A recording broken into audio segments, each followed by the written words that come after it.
প্রত্যেকটা জিনিস পর্যবেক্ষণ করছি, আমরা প্রত্যেককে ফলো করছি। সুতরাং দয়া করে আপনারা দলের শৃঙ্খলা মেনে আজকের এই সমাবেশ সফল করার জন্য সহযোগিতা করবেন। যারা এখনো বাসের সামনে দাঁড়িয়ে আছেন, বাসকে অবলম্বন করে এটি আমাদের নিরাপত্তা বেষ্টনী, আপনারা অন্তত এক হাত পিছনে যাওয়ার জন্য আহ্বান জানাচ্ছি। আমরা লক্ষ্য করছি কোতোয়ালি থানা স্বেচ্ছাসেবক দল এবং এখন পর্যন্ত ব্যানার উঁচু করে রেখেছেন। আমি কোতোয়ালি থানা স্বেচ্ছাসেবক দলের ব্যানার নামানোর জন্য এক্ষুনি বলছি, আপনারা উপস্থিত থাকবেন। বিএনপি চেয়ারম্যান জননেতা তারেক রহমান মঞ্চে বিশেষ অতিথি হিসেবে উপস্থিত আছেন। জাতীয়তাবাদী দলের সংগ্রামে দুর্দিনের কান্ডারি পরীক্ষিত মহাসচিব মির্জা ফখরুল ইসলাম আলমগীর।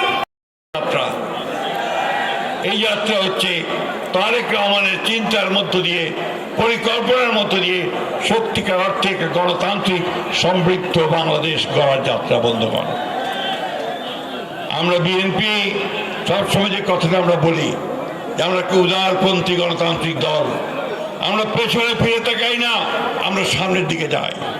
বন্ধুগণ, আজকে একটা দল, রাজনৈতিক দল বিভিন্ন রকম কুৎসারটনা করছে, মিথ্যা কথা বলছে আমাদের নেতাদের বিরুদ্ধে, এমনকি আমাদের নেতা তারেক রহমান সাহেবের বিরুদ্ধে তারা মিথ্যা রটনা করছে। বন্ধুগণ, খালেদা জিয়ার সময় কিভাবে দেশে সংসদীয় গণতন্ত্রের ভিত্তি রচনা করা হয়েছিল। প্রিয় ভাই বোনেরা, একটু আগে আমরা বলেছি, আমি আমার বক্তব্যে বলেছি, ঢাকা সিলেট মহাসড়কের উদাহরণ দিয়ে যে কিভাবে এই দেশের তথাকথিত উন্নয়ন করার নামে দেশ থেকে মানুষের অর্থ লুটপাট করে নিয়ে যাওয়া হয়েছে। আমরা এই অবস্থার পরিবর্তন করতে চাই। প্রিয় ভাই বোনেরা, আপনারা কি আমার সাথে আছেন এই অবস্থার পরিবর্তন করতে? আলহামদুলিল্লাহ।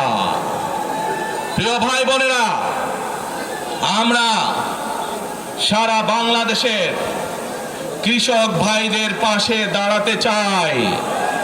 যদি ইনশাল্লাহ আপনারা আগামী 12 তারিখে ধানের শীষকে জয়যুক্ত করেন, জয়যুক্ত করতে পারেন, আমরা ইনশাল্লাহ সারা বাংলাদেশের কৃষকদের পাশে তাহলে দাঁড়াতে পারবো। দাঁড়াতে চান কৃষক ভাইদের পাশে? আলহামদুলিল্লাহ। প্রিয় ভাই বোনেরা, আমরা দেখেছি শহীদ রাষ্ট্রপতি জিয়াউর রহমানের সময় কিভাবে খাল খনন করা হয়েছিল সারা বাংলাদেশে, এবং সেই খাল খনন করার মাধ্যমে কৃষকদের সেচ সুবিধা সহ মানুষের পানির সমস্যার সমাধান হয়েছিল।